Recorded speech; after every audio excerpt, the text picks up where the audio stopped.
श्रीमद्भागवतम भाग्यशाली की कहानी स्कंद 1 अध्याय सप्तदश। कली की सजा और इनाम।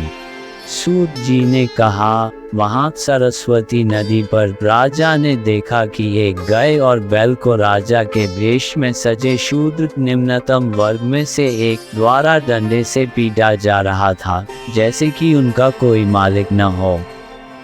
बैल, जो कमल के समान सफ़ेद था, शूद्र द्वारा पीटे जाने से भयभीत था और पेशाब कर रहा था और डर के मारे कांप रहा था, केवल एक पैर पर खड़ा था।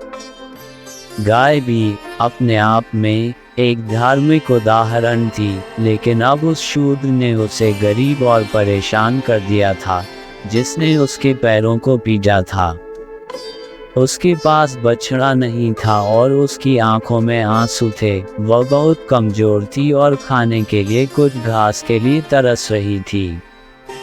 अपने सोने से जड़े रथ से परीक्षित अच्छी तरह से सुसज्जित थे। उसने धनुष और बाण के साथ गड़गड़ाती आवाज में पूछा, तुम कौन हो जो मेरी सुरक्षा के तहत इस स्थान पर तुम सोचते हो कि तुम असहायों को हिंसक रूप से मार सकते हो? यद्यपि तुम एक आदमी की तरह कपड़े पहने हुए ताकतवर दिखते हो, आप किसी ऐसे व्यक्ति की तरह व्यवहार करते हैं जिसने कभी संस्कृति की रोशनी नहीं देखी है। क्या आपको लगता है कि क्योंकि भगवान कृष्ण और धनुष के वाहक गांडीव अर्जुन बाहर हैं, तुमको लगता है कि तुम किसी निरीह गाय को चुपचाप पीट सकते हो? इस तरह अपराधी होने के नाते तुम मारे जाने के योग्य हो। और तुम, उन्होंने बैल की ओर मुड़ते हुए कहा, क्या तुम सिर्फ एक बैल हो जो एक पैर पर चलते हुए कमल की तरह सफ़ेद, या तुम बैल के रूप में कोई देवता हो जो हमें दुख पहुंचा रहा है? कुरु वंश के किसी भी राजा की भुजाओं के संरक्षण में इस पृथ्वी पर कभी कोई शोक नहीं हुआ, सिवाय इसके कि किसी और के कारण आपकी आंखों में आंसू आ गए हों। हे सुरभि के पुत्र दिव्य गाय, मेरे राज्य में कोई विलाप नहीं होगा, इसलिए शूद्र से मत डरो, और गाय माता, रो मत। जब तक मैं ईर्ष्यालु लोगों का शासक और दमनकर्ता बनकर जीवित हूँ, तुम्हारे लिए सब कुछ अच्छा होगा। हे पवित्र, जिसके राज्य में प्राणी दुष्टों से भयभीत होते हैं, वह अपनी प्रसिद्धि, दीर्घायु, भाग्य और अच्छे जन्म को खो देगा। पीड़ितों के दुख को दूर करने के लिए उन्हें वश में करना निश्चित रूप से राजाओं का सर्वोच्च कर्तव्य है, और इसलिए मैं अन्य जीवित प्राणियों के प्रति इतने हिंसक इस सबसे दुष्ट व्यक्ति को मार डालूंगा। हे सुरभि पुत्र, वह कौन है जो तेरे पैर काट सकता है? जैसा आपके साथ हुआ, वैसा भगवान श्री कृष्ण के अनुयायी राजाओं के राज्य में पहले कभी नहीं हुआ। बस मुझे बताओ, हे बैल, क्योंकि तुम ईमानदार और अपराध रहित हो, उसके बारे में जिसने तुम्हें विकृत किया और पार्थ के पुत्रों की प्रतिष्ठा को धूमिल किया। जो लोगों को कष्ट देते हैं, वे जहाँ भी हों, मुझसे डरें, क्योंकि मैं दुष्टों के कार्यों पर अंकुश लगाऊंगा और ईमानदार लोगों का सौभाग्य बहाल करूंगा। जो व्यक्ति निर्दोष प्राणियों को अपमानित करता है, मैं उसे तुरंत हरा दूंगा, चाहे वह कवच और सजावट के साथ स्वर्ग से आया देवता हो। ये निश्चित रूप से राज्य के मुखिया का पवित्र कर्तव्य है कि वह हमेशा उन लोगों की रक्षा करे जो वफादारी से रहते हैं और दूसरों पर जो वास्तव में भटक रहे हैं, शास्त्रों के अनुसार सुरक्षित रूप से शासन करते हैं। धर्मपुरुष ने कहा, आपने पीड़ितों की चिंता से मुक्ति के लिए जो कुछ कहा, वह पांडव राजवंशों में से एक के लिए उपयुक्त है, जिनके गुणों से भगवान कृष्ण ने भी सेवक के रूप में काम किया। हे मानव श्रेष्ठ, सभी प्रकार के मतभेदों से व्याकुल व्यक्ति के बारे में हम यह नहीं बता सकते कि सभी मानव दुखों का कारण क्या होगा। कुछ लोग जो सभी प्रकार के द्वंद्व से इनकार करते हैं, वे घोषणा करते हैं कि यह स्वयं ही है जिससे कोई पीड़ित होता है।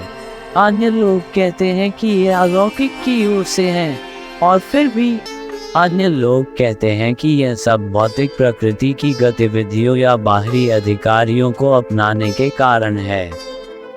कुछ लोगों ने ये भी निष्कर्ष निकाला कि यह व्याख्या और समझ से परे है। उनमें से कौन यहाँ सही है? हे राजाओं में से ऋषि, आप अपनी बुद्धि की शक्ति से निर्णय ले सकते हैं। सूत जी ने कहा, हे ब्राह्मणों में श्रेष्ठ परीक्षित, जिन्होंने धर्म के व्यक्तित्व को इस प्रकार बोलते हुए ध्यान से सुना, ध्यानपूर्वक उत्तर दिया। राजा ने कहा, हे कर्तव्यों के ज्ञाता, बैल के रूप में आपके साथ आप व्यक्तित्व के रूप में कार्य करें। धर्म का दावा है कि ठीक उसी तरह जैसे गुरु द्वारा कर्म लेने पर धर्म के विरुद्ध कार्य करने वाले की स्थिति भी समस्या की पहचान करने वाले की स्थिति बन जाती है। दूसरे शब्दों में, भौतिक संसार के साथ भगवान के तरीके अकल्पनीय हैं, और सभी के लिए ये स्पष्ट है कि न तो सोचना और न ही बोलना किसी काम का है। तपस्या, स्वच्छता, करुणा और संपूर्णता, तप, शौच, दया, सत्य वे पैर हैं जिन्होंने सत्य के युग की स्थापना की, लेकिन उनमें से 3 अधर्म से घमंड, महिलाओं के साथ बहुत अधिक संगति और नशे में टूट गए। वर्तमान समय में आप धर्म की हस्ती बनकर सत्य के एक पैर पर डगमगा रहे हैं, और कलह रूपी कली छल कपट पर पलकर अधर्म रूप से उस पैर को भी नष्ट करने का प्रयास कर रहा है। परमेश्वर ने व्यक्तिगत रूप से और अन्य लोगों द्वारा भी पृथ्वी के ऊपर से एक बड़ा बोझ उठाया था। उनके सर्वशुभ पद चिन्हों से हर जगह सौभाग्य आया।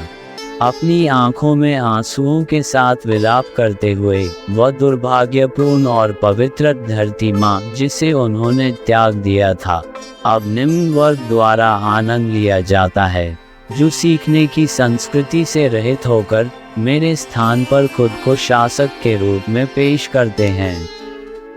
इस प्रकार धर्म की हस्तियों और धरती माता को उस महान योद्धा द्वारा शांत किया गया, जिसने अधर्म के मूल कारण काली को मारने के लिए अपनी तेज तलवार उठाई।